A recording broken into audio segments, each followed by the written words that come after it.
Carolyn Coil, and I'm an author and a consultant for Pieces of Learning. I would like to talk to you for just a few minutes about breakout sessions at educational conferences.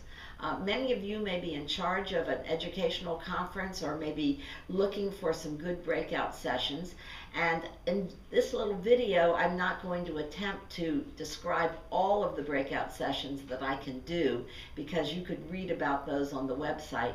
But I just want to give you a feel for what I might be able to do in, let's say, 50 minutes, an hour and 15 minutes, perhaps even an hour and a half in one of your breakout sessions. I do a number of different sessions on differentiating instruction or differentiating your curriculum. Obviously, in a workshop session, that would have to be perhaps 1 or 2 days. But in a conference session, what I do is I give the audience an overview of what differentiation is, and then I try to give 3 or 4 very specific strategies so that when they leave the breakout session, they actually have something that they can take back. I always include some examples of differentiated units, and of course I target those based on the audience that I know I'm going to have. If I have an audience of math teachers, my examples are math. If I have an audience of teachers of gifted and talented, they have a lot for gifted students. If I have an audience for special ed or English language learners, I make sure that those examples are appropriate for those students. So I definitely tailor the session based on the needs of the audience. All right, so other than differentiation, what do? Well, I've been doing a number of conference breakout sessions now on the Common Core standards. I have one on, for example, informational text and the Common Core standards, where we take an element that is kind of throughout the Common Core and we examine it. What do we mean by informational text? What are the things that students are going to have to do with informational text? And we explore that in an hour or so. Another one of my breakout sessions, it's funny because I have several titles for this. Sometimes I call it Creativity ×2, and sometimes I call it Creativity ×3. And what I do, depending upon the amount of time, I take 2 or 3 strategies that I know that really enhance creativity in the classroom. And we have time actually to go through a unit of work where the conference participants actually are interacting as if they were the students doing these creative lessons.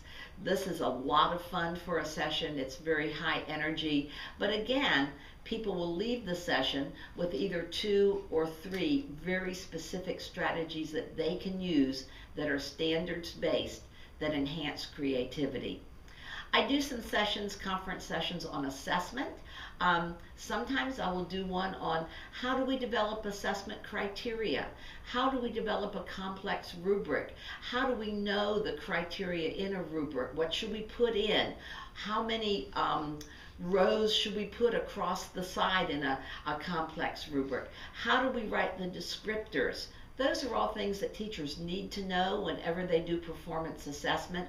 And in a conference session, we can really accomplish exactly how you write a good rubric. Sometimes in a conference session, instead, I'll do something on pre-assessment and formative assessment and summative assessment. What are the differences in those 3? When should we be using pre-assessments? And what's their use? What about formative assessments? And what about summative assessments? Finally, I have some conference sessions where I show progress monitoring forms. Some of you are familiar with RTI, and sometimes I do a very specific RTI session, but a lot of times I use progress monitoring forms as just a way to show how do we monitor a student when they've started in a certain place. We do something for them or with them. We could call that an intervention, couldn't we? And then how do we monitor their progress over time? How do we monitor it not just based on test scores, although that can be one element. How do we monitor it through a checklist? How about through teacher observations? Well, what about through a small little rubric where we start perhaps at below expectation and then we have above or exceeds expectations at the end. In a conference session, we probably have time to do 2 or 3 different examples of progress monitoring, which can be very successful. Last but not least, I do quite a few conference sessions on giftedness. What are we talking about when we talk about gifted? Who are the gifted? How do we define them? How do we identify them?